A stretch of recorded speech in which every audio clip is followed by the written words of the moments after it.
tema que me foi dado é desenvolvimento regional sustentável. E para falar desse tema, nós precisamos retornar aos anos de 1850, 1870, quando iniciaram as grandes imigrações. A Europa, na época, passava por grandes problemas decorrentes do excesso de população, da falta de trabalho provocado pela Revolução Industrial, fome e grandes epidemias.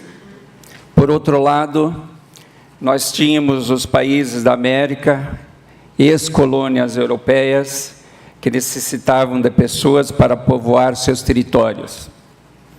Unindo esses dois pontos, excesso de população na Europa e necessidade de pessoas na América, vieram para a América milhões de pessoas, em especial na América do Sul. O Brasil, Argentina e Uruguai foram os países que mais receberam imigrantes. Só de italianos para o Brasil vieram mais de 5 milhões.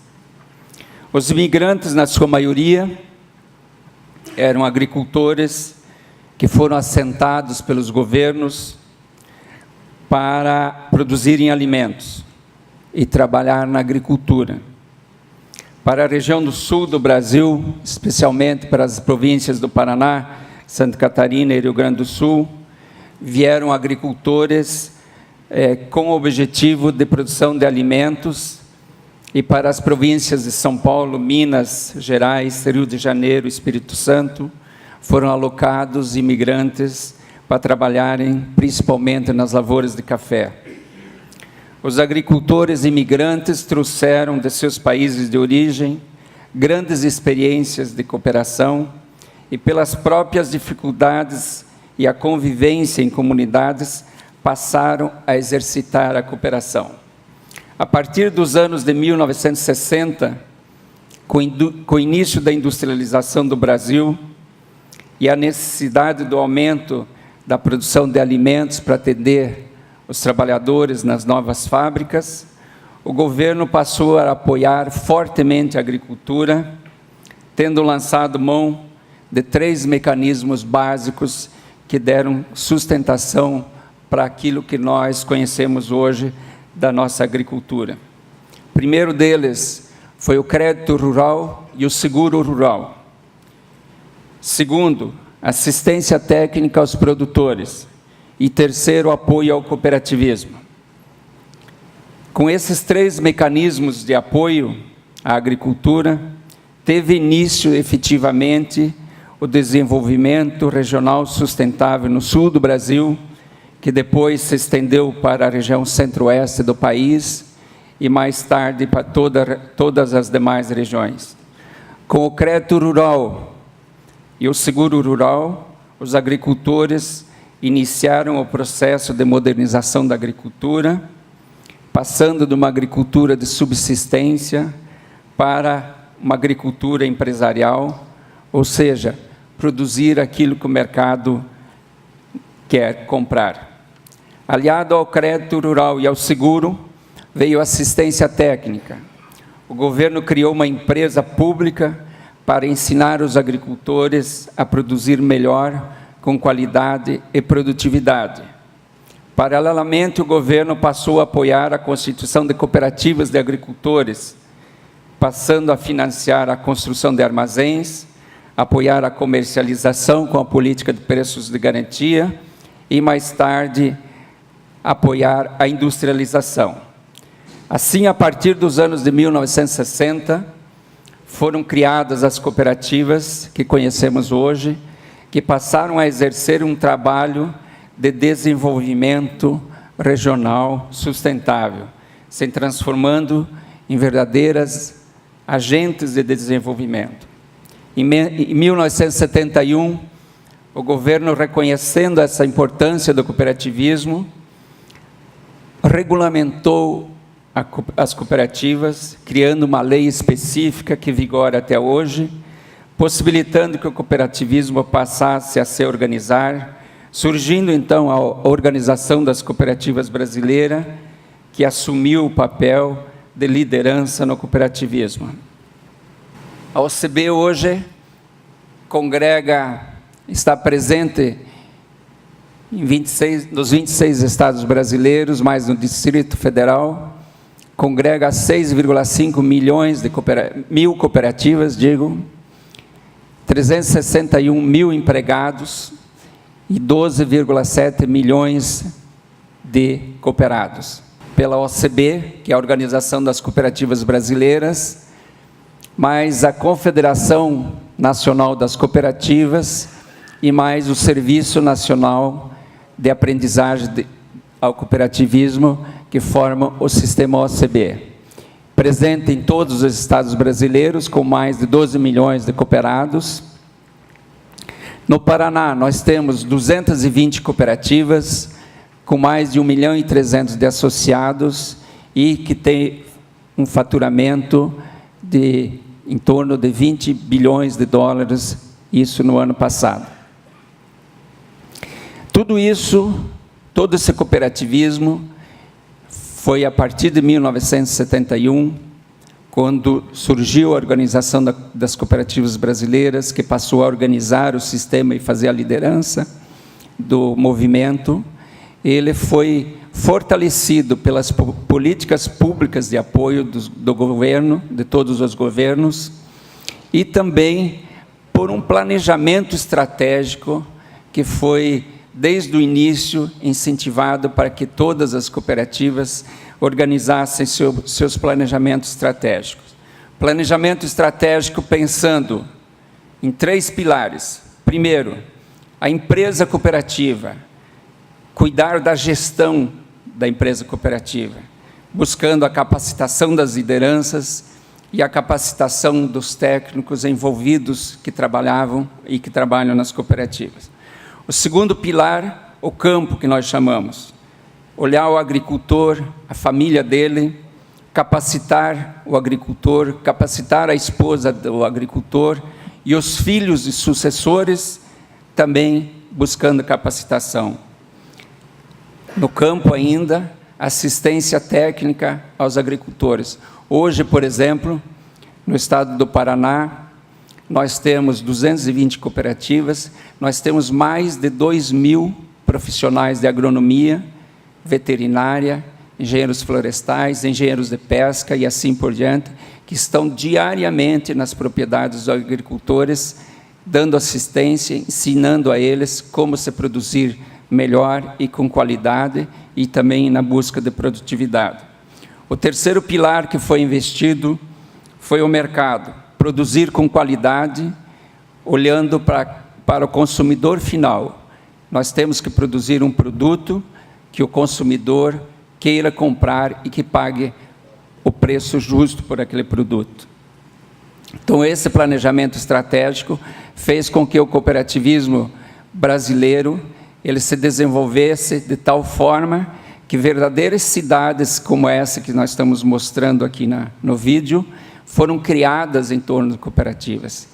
Uma cooperativa hoje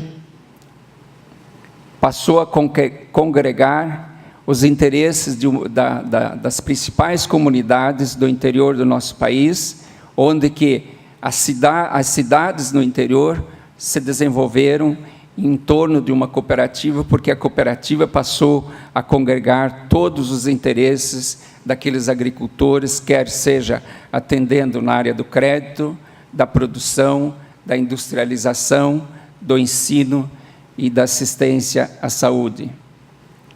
No Paraná, hoje, por exemplo, as cooperativas representam 56% de toda a produção do nosso estado, passa por uma cooperativa. Nós representamos hoje quase 20% do produto interno bruto do nosso estado. Nós estamos presentes desde a produção das sementes, no desenvolvimento de variedades de sementes, na produção de fertilizantes e até a prateleira do supermercado. Nós fazemos o ciclo completo, desde o campo até o consumidor, e temos condições de, com esse processo fechado, de garantir a qualidade através da rastreabilidade e controle da qualidade dos nossos produtos. Estamos presentes, então, na prateleira dos supermercados, com diversos produtos, na mesa dos consumidores brasileiros, com N produtos.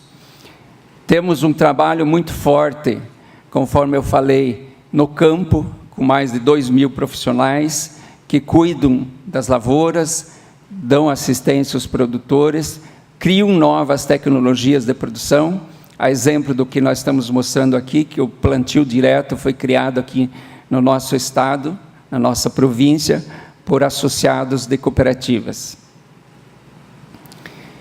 Buscamos o desenvolvimento das lideranças através de capacitação de dirigentes, de pessoas, de cooperados, buscando sempre trabalhar na linha do planejamento estratégico, uma ação coordenada entre as cooperativas e as próprias cooperativas e a organização das cooperativas, tanto a OCB como a nossa organização no nosso estado. Esse planejamento estratégico, conforme eu falei, começou lá em 1970, nós dividimos o estado por diversas regiões, buscando as peculiaridades de cada região, os aspectos positivos, os pontos fortes das cooperativas, e fizemos o planejamento que, iniciado em 71, e que está hoje na sua 5ª edição, onde que nós formatamos no ano passado esse programa chamado PRC 100, onde que nós temos o objetivo de, em 5 anos, dobrar nosso faturamento, passar de 20 para 40 bilhões de dólares de faturamento. É isso que eu estou mostrando aqui. Nós, em 2015, em 2014, nós faturamos 50 bilhões de reais e nós queremos chegar no 2020, aqui com 100 bilhões de reais, que dá mais ou menos 35, 40 bilhões de dólares. Os propósitos que nós pretendemos atingir com esse desenvolvimento, com esse planejamento, é atingir, então, o faturamento, ter 100% de nossas cooperativas com o planejamento estratégico, buscar programas de investimento para dar sustentação a esses investimentos, a esse planejamento, ter 100% dos produtos e serviços com garantia de origem, ter 100% dos membros dos conselhos de administração e fiscal das cooperativas certificados e também desenvolver programas de educação financeira para as famílias e ter programas de boas práticas de negócios. Especialmente com relação à África, as cooperativas têm um grande interesse, nós já fizemos algumas missões, há 2 anos estiveram no Moçambique, visitamos lá o projeto Pro-Savanas, visitamos também Angola, tivemos a oportunidade, esses 2 países foram escolhidos pelas cooperativas em função da facilidade da língua. Tivemos a oportunidade de constatar o grande potencial das terras e a disponibilidade de água, constatamos os problemas de infraestrutura, como problemas de estrada, energia, fertilizantes e agroquímicos. Constatamos também que existe um problema de propriedade da terra, em que lá as terras são uma concessão do Estado, consequentemente dificulta a obtenção de financiamento, dando a terra como garantia. E, para concluir, hoje é impossível se levar grandes contingentes de agricultores para a África, como aconteceu com a América, lá nos idos de 1860, 1870. Então, é preciso investir nas pessoas, especialmente os jovens africanos, capacitando os produtores, capacitando os jovens.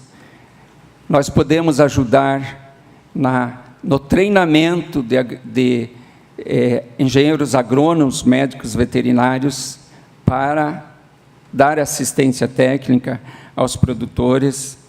Nós achamos importante, nós vimos bastante aqui, informações do Banco Africano, mas o importante é financiar o agricultor e não só fazer programas de desenvolvimento, mas tem que financiar o agricultor.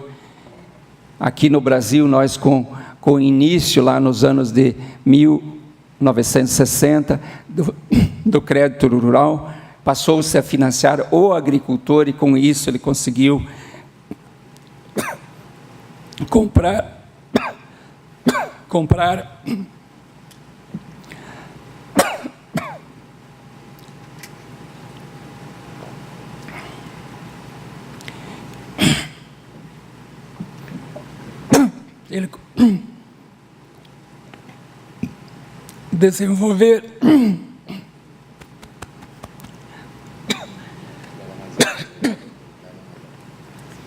desenvolver as cooperativas, incentivar a criação de cooperativas e investir no empreendedorismo e nas lideranças. Com isso, vamos, com certeza, reduzir os problemas migratórios que tanto afetam a Europa hoje, passando a investir na produção e nas pessoas na própria África. Nós pretendemos, no próximo ano, levar uma nova missão de agricultura, de cooperativas para a África. Nós vamos discutir ainda em que países que nós vamos visitar, com esse objetivo de levar jovens agricultores para conhecer e também de oferecer oportunidades aqui para trazer profissionais das africanos para treinar em nossas cooperativas. Então, nós pretendemos desenvolver esse trabalho no ano que vem. Muito obrigado pela atenção e desculpa pela voz.